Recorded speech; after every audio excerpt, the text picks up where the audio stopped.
Hello, good evening, good afternoon, wherever you are. Again, a very short video. And what I'm doing in this video, it's the first of two, demonstrating how you can edit your images in the cloud version of Lightroom. And you'll find it at the bottom of the tray with the words LR. So, I hope you enjoy this video and don't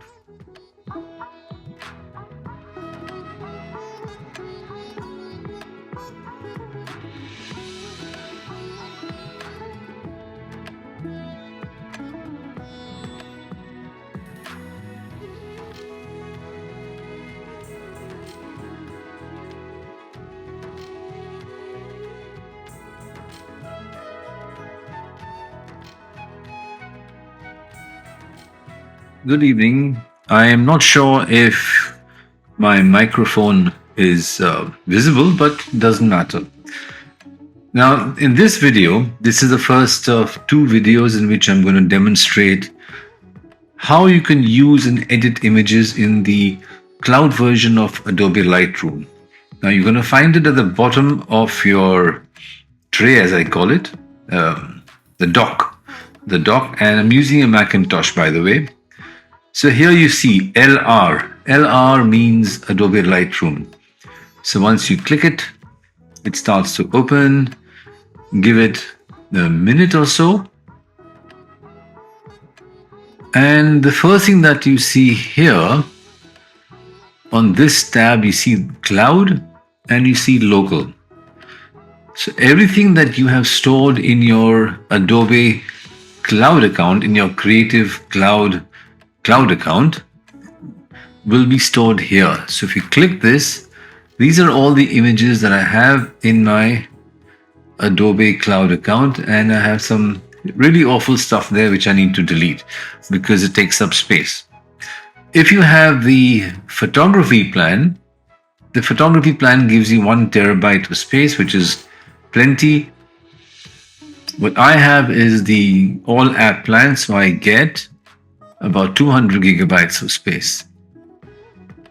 You can create albums in the cloud itself. So for instance, if I now say create an album, and I'll give it a name and I'll say DSP, editing class. And there it is. I can move it out of this. I don't know why we put it inside that, but I'm deleting the album now. So that's how easy it is to delete albums as well. I will create it again. DSP. And there you have it. So there you have it. There's nothing inside. I can add photographs if I want to. I will now go to the local.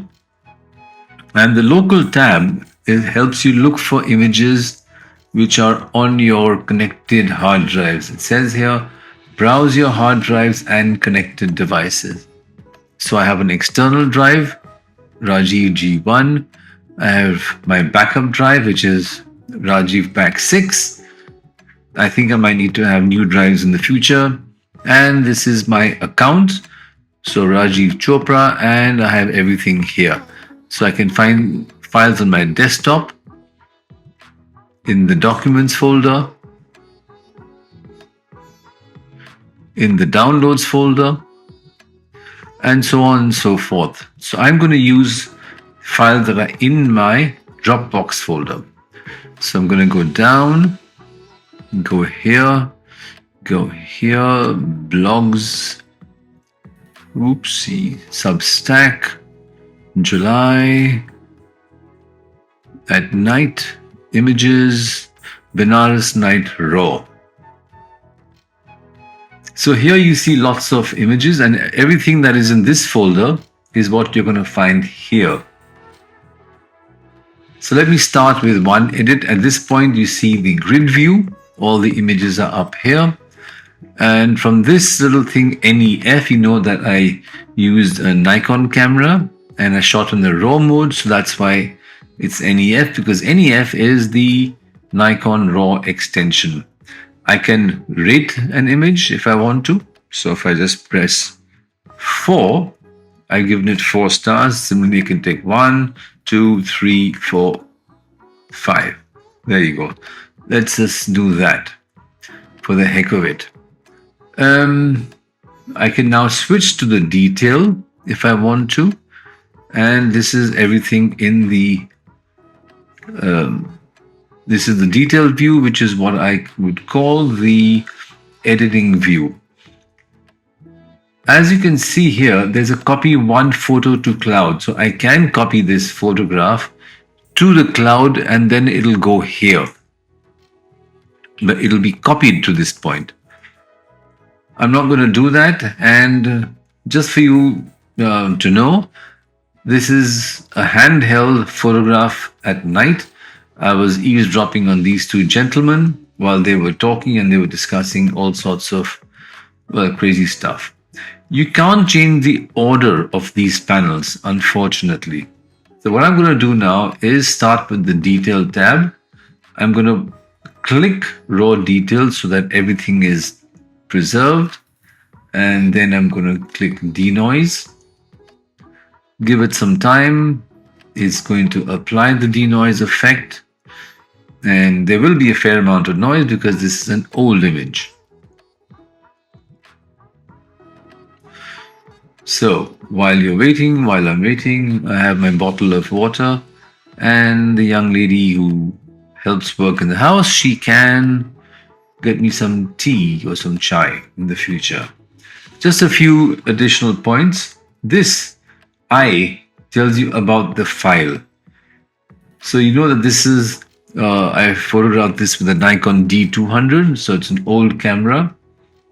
I use an 18 to 200 millimeter lens, which has an f3.5 to f5.6 aperture range. So which means that at the 18 millimeter focal length, I get a maximum aperture of 3.5, and at 200 millimeters, I get a maximum aperture of 5.6.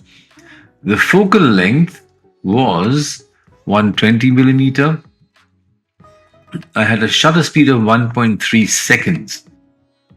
I had an aperture of 8, which is actually fine, but the ISO of 100 was way too low for this image, which is why I had a shutter speed of 1.3 seconds and which is why you see the blur. I can give this a title, Men Gossiping. I can give it a caption, session at night. I can put an alt text, which is a text that is used. It doesn't appear on the photograph, but it's used for those who are visually impaired. So I'll put in an alt text and I'll say 2 men gossiping in Benares at night. Ghats. There you go. Here's the location. Ghats. This is the AsqMe Ghat in Benares, Varanasi, Uttar Pradesh, India. There you go. All done. Now, if I want, I can add keywords. So I'll say night photography, slow shutter speed, Varanasi, Ghats, natural light, Nikon camera, Nikon D200, and I'm done. So these are my keywords. And as you know, you use keywords when you want your photographs or whatever to be visible on the web. So now I will go back to the edit panel. I have already done some denoising, as you know, and the denoising uses an AI function. So it tells this is the little whatever you want to call this, which tells you what is happening. So now, if I want, I can go and use this adaptive color, which again uses artificial intelligence, And you just have to wait while my computer does its little circle thingy. There you have it. I don't like this particular profile at all, but for what you know. I'm now going to reduce but it's a good starting point sometimes. I'm going to reduce the exposure. I'm going to increase the contrast, increase the highlights, reduce the shadows, do something with the blacks, and try the blacks here. Now this curve is the histogram, and this shows you the distribution of light in a sense. So what you can see here, because there's a lot of bunch up here, you will see that there's a lot of dark, and this is correct. There's a lot of dark here. Now, we in photography use red, green, and blue. There is more red in the midtones because it's here and not here. If I increase the exposure, you're going to see the histogram move. So I can actually keep it here if I want to, right in the center. But I actually don't like it very much, because I find that if you do that, then you're going to end up with something which is absolutely dead. So even though it's better balanced, I prefer this because this is more reminiscent of a night scene. The curves is a fantastic tool for increasing contrast. Do I want to darken? There you go. So when you darken, this is where you have the blacks and this is where you have the whites. If you have done nothing, then this is going to be a straight line going from black to white. When you push the curve down, closer to this point, you are either darkening the blacks or the shadows. This is where the midtones live. You can increase the midtones, reduce the midtones, and you can increase the whites, the dark white highlights, or reduce them. Now, when you are actually darkening a photograph, you are increasing the saturation. So I can reduce it with this slider. Now, the color is another very important. For some reason, it is not giving me the option here of actually changing the color temperature. But anyway, so I've done that. Here we have this. I don't use this tab so much, but you can actually target specific color channels here if you want to. And if I want, I can target the reds, change the hue. Look at what's happening. Once I change the hue, look at what's happening to the turban here. If I double click, it goes back to 0. If I look at the yellows, you'll find a few changes happening here. Similarly here as well. I prefer to use the point color, so I normally take the eyedropper, choose a color, so here this one, and now I can visualize the range. Okay, so if I want to narrow the range, I will do that. I can reduce the saturation, but I don't do that, and I've darkened it a little bit. With this eyeball, I can tell you what happened before and afterwards. Before and afterwards. Maybe I'm going to brighten it slightly, if that's what you want. Okay, now let's move to the optics. I'm not going to do anything with clarity. Dehaze is very good if you want to darken the image, but maybe I'll just add a bit of... In any case, the image is blurred, so I'm going to add haze. I will add a vignette, a darker vignette, some grain. Lens blur, I will explain that in the next video. So now that I've done this, I'm going to go back to the grid view by clicking. So here we have, I'm in the detail view. By clicking this, I'm back in the grid view. Now I can copy the edit settings. All right. So I'm going to copy the edit settings, select all of these images and say paste the edit settings. And as you can see, it is now pasting the settings so that all these images have exactly the same setting. And this is going to take 4 minutes. So I crave your patience for these 4 minutes while it's taking its time to paste the images. Now in the next video, which I will do later this week, I am going to take you through a 1 or 2 image edit, and in that video I am going to show you how to use the masks to allow for local edits or local editing. What I did today was all global edits because everything kind of looks the same everywhere. There was nothing which particularly stood out, so I am just using this to do a strict copy paste.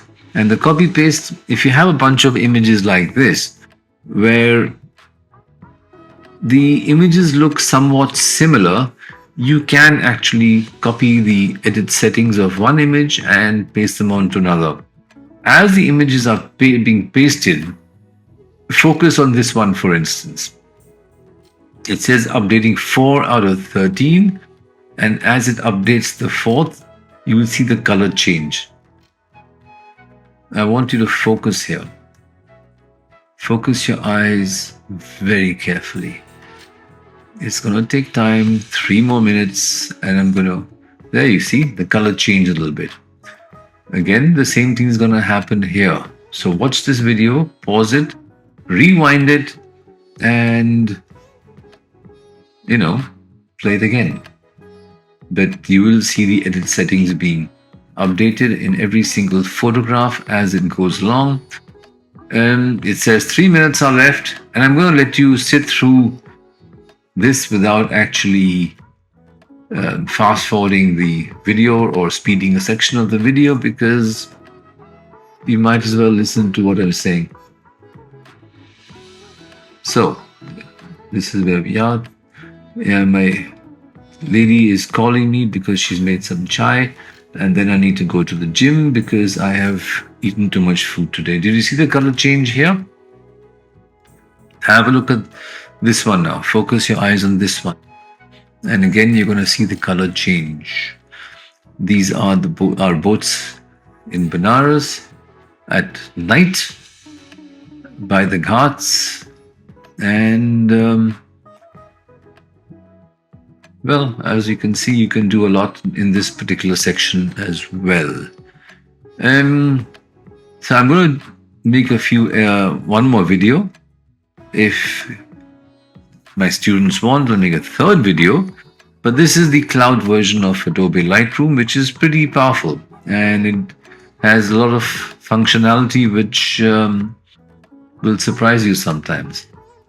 I'm not going to get into anything which to demonstrate how you can use external software to edit your images, like Topaz Photo AI or DxO Pure Raw or anything else, because this is really just a bunch of introductory videos, and it's best if you understand how you should use these videos or how you should use the tools to edit your images and make something fantastic. So for this one, the focus is clear. Copy your edit settings, paste them onto a bunch of images which look similar. Don't paste them onto a bunch of images which look completely different. So if you take this image and copy the settings and paste it onto a daytime image, your results are going to be completely messed up, completely stupid. So because I had photographed all of these at the same time during the day, the colors and the night, the temperature of light is somewhat similar. it doesn't really matter. You can get away with a copy paste. And the advantage of a copy paste when you have a bunch of very similar looking images is that your job gets done much faster. And well, time is, if not money, it's time spent doing something else like reading or cooking or spending time with your partner or I don't know, whatever it is. So this is updating number 12 and we are now down to the last image. So in the next 20 seconds, I will export them to the file as a finished JPEG file. And that will be the end of this first introductory short little video. Less than 10 seconds left and it's done. So now I'm going to like all the images by oh no. Okay, now I'm going to select all the images by pressing Command A.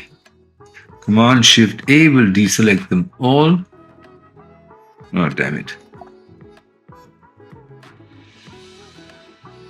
Okay, so Command A to select all the images. This little thingy here, which says share and push, and I'm going to send it back to the file. It says at night images JPEG, and there you go. And you can see the export status here. They're all done and that was it. So one simple edit, this is called a global edit, and then I just copy pasted all of these settings onto the other images which look similar. See you next time. Next video, I will dive a bit deeper into Adobe Lightroom Cloud.